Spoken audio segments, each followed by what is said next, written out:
We are looking at chapter number 8. How do organisms reproduce?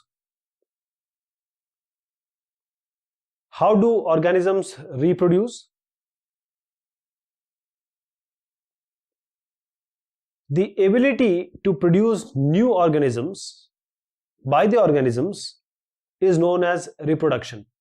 So there are two types of reproduction. One is asexual, the other is sexual. So asexual and sexual reproduction are the two types of reproduction. Asexual reproduction. So in this mode of reproduction, only one parent is required. Only one parent is required. So there are different types of different modes of asexual reproduction. Fission. Fission is defined as the splitting, or you can say it's a splitting of organism into two halves. See, this is amoeba. Now it breaks into two halves, and you can say two new organisms or two new daughters. Amoeba, bacteria. This is binary fission. So the division of organisms like the bacteria into two or more parts is binary fission. Is fission, and binary is for two. So binary can be irregular also. It can take in any plane. It can be longitudinal. It can be transverse. It can be oblique. Fragmentation. This is also a mode of asexual reproduction. In this, what happens? The organism would break into pieces like this. Break into pieces, and this each piece will give rise to a new organism like the Spirogyra, planaria. They produce or reproduce by fragmentation. Regeneration. Now regeneration is the ability to form new organisms from the body parts. Body parts. So this body part, see, this is an adult hydra. So it will amputate itself. So there will be a body part, and this body part, or you can say cut or broken body parts, they will generate a new organism. This is a new organism, and they'll grow into adult hydra. This is the regeneration of hydra. Also, planarians, they show regeneration. Budding. If you see this, this is a hydra. So there is a very small bud. Now this outgrow, and there is a proper growth of this bud, and this outgrowth, once it's quite mature, then it comes out. It detaches itself from the main body, and there is a new independent organisms being formed. Hydra and yeast, they reproduce by budding. Vegetative reproduction is also a type of asexual reproduction. So in this form of reproduction, the stem, the root, the leaves, different parts of a plant, they are used to form plants, but there are certain suitable conditions that they should be in order to grow. Layering and cutting, these are two common methods used for vegetative propagation. For example, banana, rose, jasmine. So the plant being produced through this vegetative reproduction is genetically identical to the parent plant. Cutting, layering, grafting. So cutting involves what? Rooting of the severed piece of the plant. This is cutting, and now it's being put in another pot. So this is cutting. Layering involves rooting of the piece of the plant and then severing it. So rooting of a piece of a plant. And grafting means the two plants are combined or joined together, like the stem or root can be combined. And the stem of the plant, this can be grafted. This is known as scion. And the root, in this case, is known as stalk. Spore formation. Spore formation, you see, these are all spores. So spore formation is another method of asexual reproduction. So this involves specific reproductive parts like hyphae. You need these hyphae, say, in rhizopus. So So this is spore formation in rhizopus, and a blob on a stick structure in rhizopus. These are involved in reproduction. So these are spores. This is sporangia, hyphae should be there, and these are the dispersing spores. This is also asexual reproduction. Sexual reproduction. Now in sexual reproduction, two different parent organisms should be involved. One is female, one is male. So two, you can say, parents are involved in order to create a child. What is the significance of sexual reproduction? Sexual reproduction is a source of variation. You see, if you do asexual reproduction, then in most of the time the offspring is identical to the parent, one parent, you can say, in asexual reproduction, because one parent is only involved. But here there will be variation. So mixing of two organisms, this will give rise to new combinants or variants. So sexual reproduction, this involves mating of cells, also known as gametes. So these gametes are haploid in nature, that is, they have half set of chromosomes. That is why they are haploid. So these gametes are formed through the process of meiosis. When male gamete and female gamete, each with haploid means half set of chromosomes, they combine, they form a diploid. From haploid they form diploid, and that is called a zygote. This zygote, they undergo repeated divisions to form a new organism. In human male, gamete is small and motile, while female gamete, in humans, the male gamete is small, while and it's quite motile, or motility is there, while in female, gamete is large and it's virtually non-motile. How does sexual reproduction in plant take place, or in flowering plant take place? So flower is the reproductive structure found in angiosperms. Flower contains sepals, petals, stamens and pistils. If you see here closely, these are the petals, this is a stamen part, this is a carpel part. Carpel part is female part, stamen part is the male part. So we have anther and filament.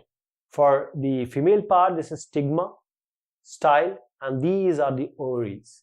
And in the bottom part we see stem and receptacle, and we have sepals as well. This is the structure of a flower. So a flower is said to be unisexual, uni means one, if it contains both stamen and pistils. Whereas if both stamen and pistils are present, it is, because here you see stamen is also there and pistils are there. See, unisexual means either stamens or pistils, while if both are present, stamen and pistils both are there, then the plant will be known as bisexual. What? Bisexual. The papaya and watermelon, these are unisexual, while if you see mustard and hibiscus, these are bisexual. So the pistil or this carpel is the female reproductive structure. This consists of swollen basal part, which is known as the ovary, the middle elongated part, which is this one, which is middle elongated style, this one, and terminal stigma, this one. So ovary contain ovules, here it contains ovules, and each ovule will have a cell, egg cell. So stamen is here, the stamen is these are the male reproductive part, and they consist of anther and the stigma. This is stigma. So anther contains, actually the pollen grains are contained here. The anther contains the pollen grain. Now this is going to fuse with the female gamete, that is the egg. Here the egg is, here the pollen is there. So actually the combination has to be between pollen and the egg, which is found in ovary. So fusion lead to zygote formation. The combination of these two form a zygote formation. Now that forms a new plant. The transfer of the pollen grain from this anther, from here, from this anther, this is also anther. So the transfer of pollen grain from anther to the stigma here of the flower, this is known as pollination. So when the pollen and stigma is of this same flower, we call it as, because this is happening in the same flower, we call it as self-pollination. And when pollen from one flower lands onto the stigma of, say, another flower, says there is some another flower here, like this. When it falls from here, the pollen from here to this ovary, this is known as cross-pollination. Gametogenesis. The formation of gametes is known as gametogenesis. So male gamete is pollen grains, while the female gamete is present in the ovary. So ovary contains ovule. Ovule contains female gametophyte. So ovule consists of outer layers as integuments, nucleus, and female gametophyte. So male and female gametes, they are produced and they are haploid in nature, means half chromosomes. So there are two types of gametes, homogametes and heterogametes. When this male and female gametes cannot be differentiated morphologically here. So this is known as homogametes. For instance, in algae, Cladophora, this is the case. But when the male and female gametes can be properly differentiated morphologically, this is known as heterogametes. Post-fertilization event. After first fertilization has happened, the most important post-fertilization structure is embryo and seeds. This zygote, they form embryo. So zygote first forms proembryo. Then it later converts into mature embryo. Seeds, they are the result of sexual reproduction. These ovules, they mature into seeds, whereas this ovary develop into the fruits. Double fertilization. The plants which are flowering, one sperm fertilizes one egg, right? Whereas the other sperm fuses with two polar nuclei forming endosperm. And this is known as double fertilization, because at the same time two fertilizations are going on. These zygotes, they are divided into 7-celled or form 7-celled and 8 nucleated embryo sac. And out of these 7-celled and 8 nuclei, there are 2 synagrids with egg cells and 3 antipodals and 2 polar nuclei.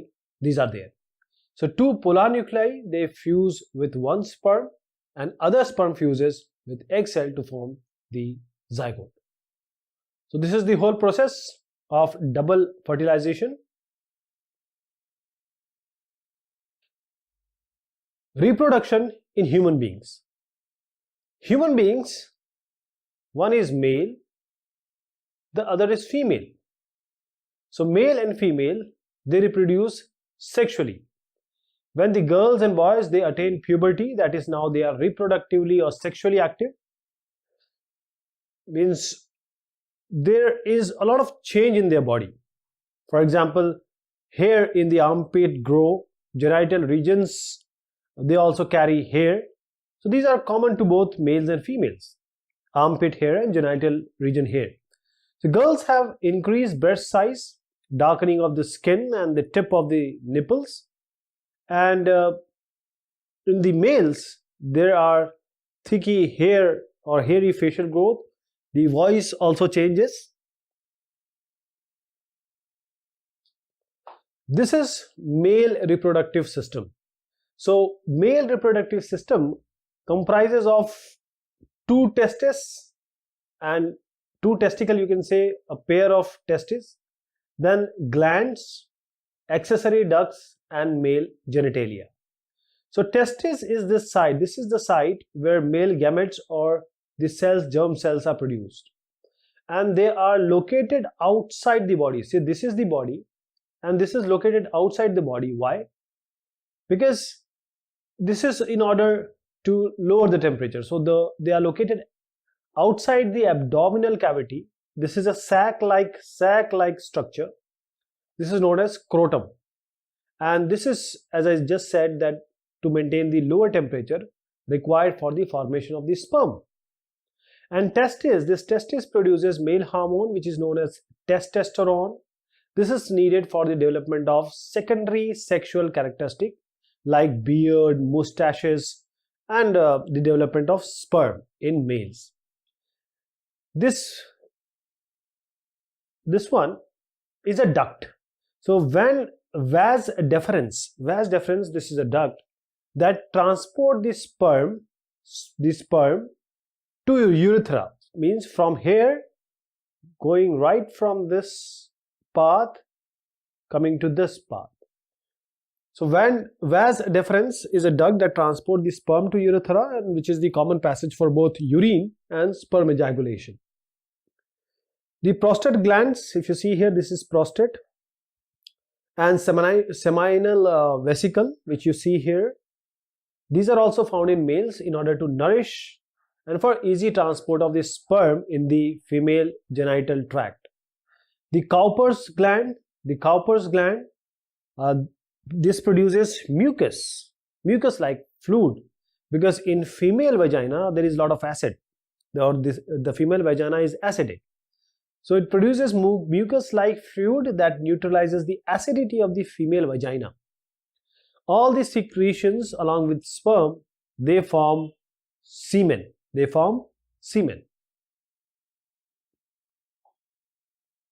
So this formation of male gametes or sperm in testes is known as spermatogenesis, and the sperms are haploid in nature. Haploid means half chromosomes. Semiferous or seminiferous tubules are the site of these spermatogenesis. So testes produce male hormones. As we said, this is testosterone. This is needed for secondary characteristic of a male, and as well as for the preparation of spermatogenesis. Female reproductive tract.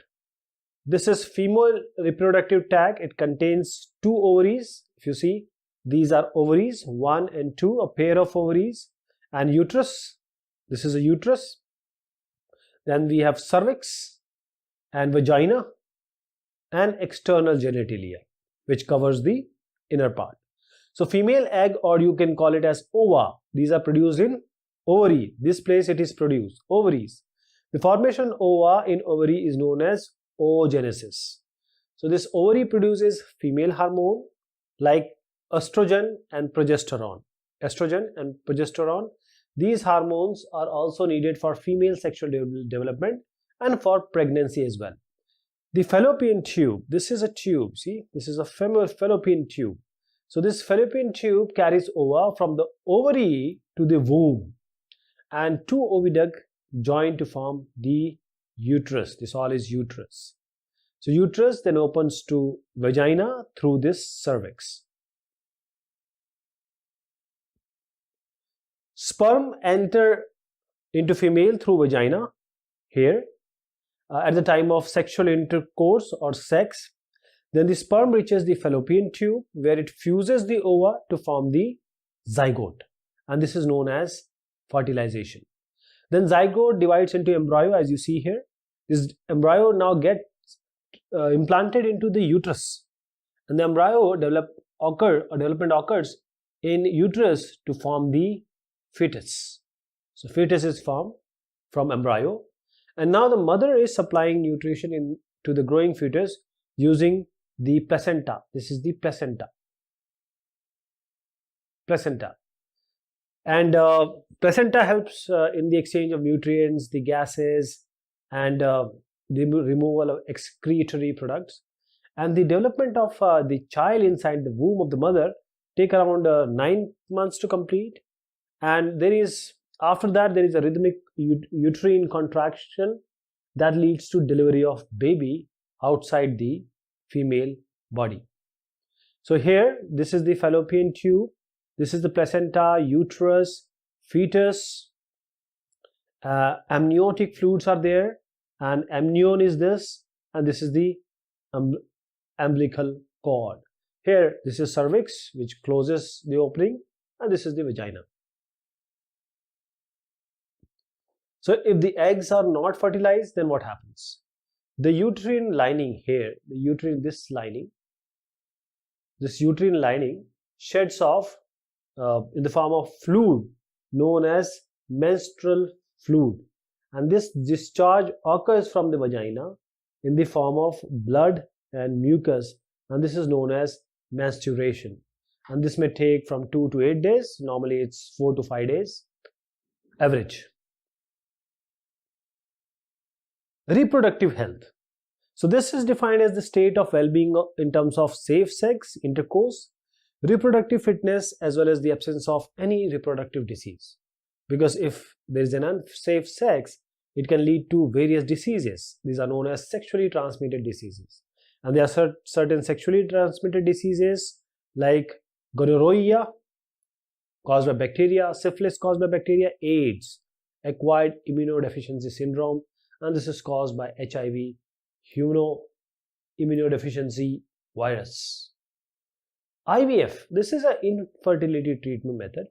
In this case, the egg and the sperm are taken out. This is fertilized with sperm, which is taken out from the male and female body. The ovum is removed from the female body and it is allowed to fertilize with sperm outside the body in vitro condition. And once they are fertilized, they can be put inside the uterus so that the normal course can carry on. Birth control methods. In the developing country where population is increasing continuously, there is always a need of birth control methods. Condom and diaphragms. This is a condom. Condom and diaphragms, these are the barrier method for birth control. They prevent the sperm from coming in contact with the ovum. Chemical method of birth control, this includes pill. The control pills are there, vaginal pills are there, and intrauterine contraceptive. These are devices. These are used to prevent implantation of embryo in the uterus, like this. And surgical methods are also there, like the vasectomy in males and tubectomy in females. So vasectomy is done by cutting the vas deferens from where the sperm comes, and then you can see that it can be tied it up. Tubectomy involves cutting and tying of small portion of oviducts so that the ova shouldn't come. So this is a brief discussion about this topic. Thank you so much and take care of yourself.